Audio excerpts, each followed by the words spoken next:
Hi, how's it going? This is Resident of Collinwood for YouTube here to do a Dark Shadows video for you guys and gals. This is a versus video, a character versus. Uh, Jeb Hawks versus Sebastian Shaw. Now, both characters were played by the same actor, the late great Christopher Pennock. I will say, for those who don't know, I'm going to get into the character's history so you know what's going on here. Um, Christopher Pennock's Jeb Hawks was a was the leader of the Leviathans. Easy enough for me to say, right? And what happens is he doesn't now. Chris's character does not start off as an adult. Obviously, he starts off as a young baby, as an infant, and the character's name isn't Jeb, it's something else, and then they keep changing the names when it turns into a little boy, then in like a younger boy. The final stage before the adult is Michael, and then it becomes a adult, bringing it to Jeb Hawks. Now, does the Leviathan child have a mother and father? Not a biological one, because Leviathans are, if you look up the definition of Leviathan, it's sea serpent, and there is a snake symbol on the altar and on their wrist, if you will. There's a mark on uh, the Leviathan child's wrist, even as an adult. It's what it's how Dr. Julie Hoffman figures out that Christopher Pennock's character is Michael. It's the same character. It's the same person, basically. It's how she figures it out. So you might say, well, is there anybody who takes responsibility for him? Well, that's sort of the thing. You have these adopted parents, if you will, or eh, more recruited, I'll say, because Philip Todd and Megan Todd are recruited by Barnabas, who's sort of playing figurehead for not sort of, is playing figurehead for the Leviathan people. Um, and they take up the mantle of raising the child, if you will. But he's more in charge of them than they are him. Even at a young age, he kind of defies them. He doesn't really listen to them. He doesn't even listen to Barnabas at times. Um, there's the writers do a good job of that too, like the clash of the tension between Barnabas and the young kid. Hey, you listen to me until you're an adult. Um, which brings me to Jeb Hawks as as an adult, as the Leviathan child.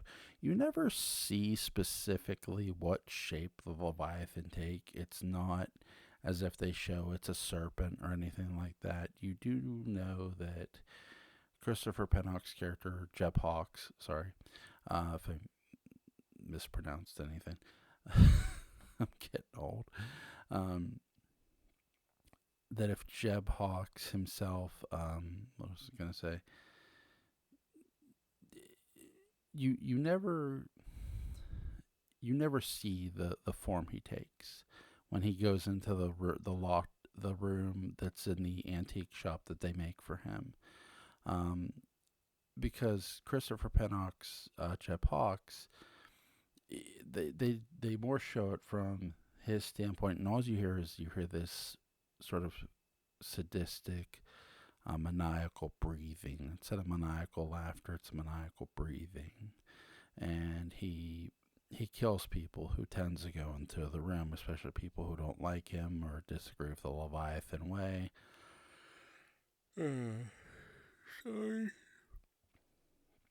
Now that being said, when I say verses, it's which character do I prefer? And I'm not going to tip my hat here yet, but I will say that I really do appreciate Christopher Pennock's performance as both characters.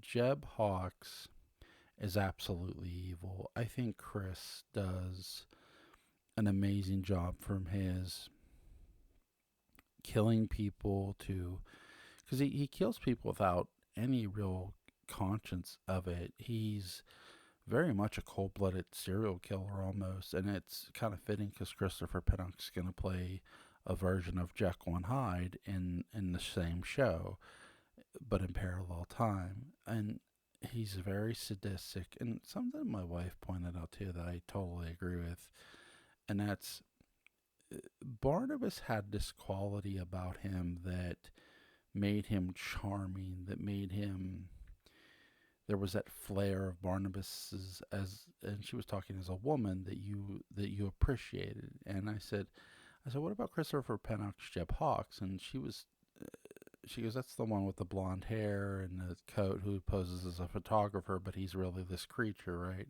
I said, yeah. And she goes, he was very menacing. He was, as a character, he was too mean. And I would agree with that, that his character is convincingly evil. Yes, he's handsome. I agree with my wife's aspect of that. But I also think too, you have to put in contrast. You can be handsome and be evil. There's no rule saying you can't. I think that's sort of what gets lost in certain horror aspects, that a person who looks good can't be that evil. Well, no, yes, they can. Ted Bundy did exist. Um, just saying. Uh, you heard me. Um, that being said, you have this character who, is confronting Barnabas about certain things. He orders Barnabas to kill Dr. Julia Hoffman. Now, here's where the Leviathan arc kind of loses me a bit. And because I think I've expressed before, I don't necessarily hate the arc, the story, but I'm not head over heels for it, and here's why. At first, they say ghost is their weakness, like, or an angry spirit, basically an angry ghost. If the Leviathan kills somebody, their greatest enemy is a angry spirit. They don't want to anger a spirit or something, or anger, you know. It's like, okay, then just don't kill anybody at all, because that's a possibility anytime you commit murder or choose to have somebody killed. But then you learn later their weakness is a werewolf, which Chris Jennings is still, Don Briscoe is still on the show. And it's like you wonder why they just didn't stick with one over the other. Again, I think from a character standpoint, there's nothing I hate about Chris's character at all, from a standpoint of, and when I say that, I mean I really enjoyed the character. He was entertaining. He was evil. He's everything a villain should have been. I think the biggest problem with his villain isn't in him. It's in what they're giving. They're giving him too many weaknesses. This is supposed to be the equivalent of a supervillain to what a superhero would be, like the opposite, where they're a supervillain. They have powers too, to your superhero. And what's really interesting about that aspect, it's like, okay, you have the Leviathan people aren't human at all. They can take human form, they can look human, but, and I know a lot of people say that Dark Shadows was kind of doing an invasion of the body snatchers, which I'm not necessarily saying I disagree with that. I could sort of see some of that too, to a degree. But I also wonder too if they weren't doing, and I don't know if the writers are doing any kind of research on this. I wonder if they were doing a bit of a Wendigo too, to a degree. Not completely, because you hear about how Wendigos can mimic people and look like people, but you don't know, but their real form's sort of like a hideous one, or they do this to try to fool people. Again, I am not saying I personally believe in that, but that's what a Wendigo is. Um, I will say I don't think that's what Dark Shadows were doing, though. I did like the aspect of the Leviathan people being able to take human form. It gave them another element of danger.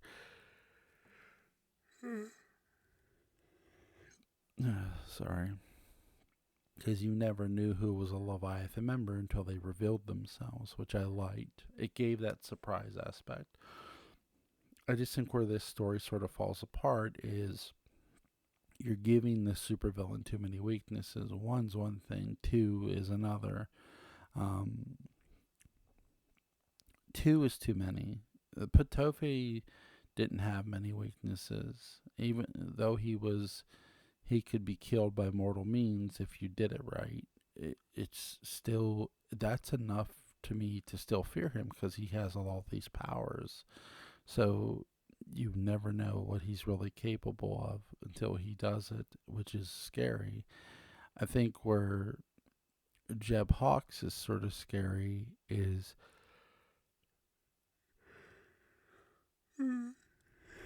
he escapes the werewolf when Bruno locks him in there with him, which is like, okay, that's amazing. That happened.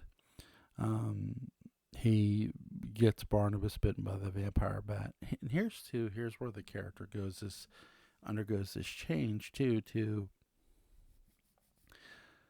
To me, and it's not long after this happens when Barnabas sets the antique shop ablaze, um, sets it on fire. That um, they build him another room in a different place because why wouldn't they? Again, the antique shop was set on fire by Barnabas, and he's never long after that. Like after that, after they give him a whole new room, he's never the same. He falls deeper in love with Carolyn. She falls in love with him, and which brings me to a very interesting character and Sebastian Shaw because I like what the writers really do here, capitalizing on the death of Jeb Hawks because to Carolyn that Carolyn married Jeb and Jeb and her loved each other. Okay, but here enters Sebastian Shaw who's visiting Collinwood, who talks to Carolyn and instantly she once he once they meet, once they see each other, Carolyn thinks this is not Sebastian Shaw. He thinks this is Jeb Hawks. She thinks this is Jeb Hawks because once again, sorry, Christopher Pennock plays him. And again, Christopher Pennock played Jeb Hawks, so now he plays Sebastian Shaw. And Sebastian Shaw is not a photographer. Sorry about that. He is not a photographer. He, the way Jeb Hawks was, he's an astronomer, if you will. He reads not fortunes, but the thing you read in newspapers. God, I'm gonna kick myself. I can't think of it now. That include your birthday. He reads those things, and is he right? Is he able to read them? Yes, he is able to read them. What no one knows, Sebastian has a big secret, and that big secret is he works for a vampire named Roxanne Drew. And my complaint isn't so much with Sebastian Shaw and what they're doing with him, because I do love how they're making Carolyn think that this is just Jeb Hawks, and Jeb has lost his memory because of falling from going off Widow's Hill. Um, I like that aspect of it. I like what they do. My big issue here is not with him, but with Roxanne's character, because though I love the mysterious vampire aspect, you could clearly tell the writers were hinting. Shout out to Penny Dreadful. She mentioned this, and I completely agree. You can clearly tell the writers were hinting that there's some sort of connection with her and Judah Zachary. So, which is really really interesting. Which character do I prefer more? Because what happens with Sebastian Shaw, he takes Catherine Lee Scott's Maggie Evans to Wincliffe. I prefer Jeb Hawks because I prefer heels. Sebastian Shaw isn't really a true blue heel. He's kind of a character who wants to do the right thing but can't at first. Um, so I prefer Jeb Hawks. I just wish they would have, because I do feel that's, though I love the aspect of what the writers did with Sebastian Shaw, I feel too you could have maybe had Chris do dual roles, have him play both characters instead of just killing off Jeb Hawks. But that's just my opinion. Um, Let me know what you guys think, and have a good night. Bye bye.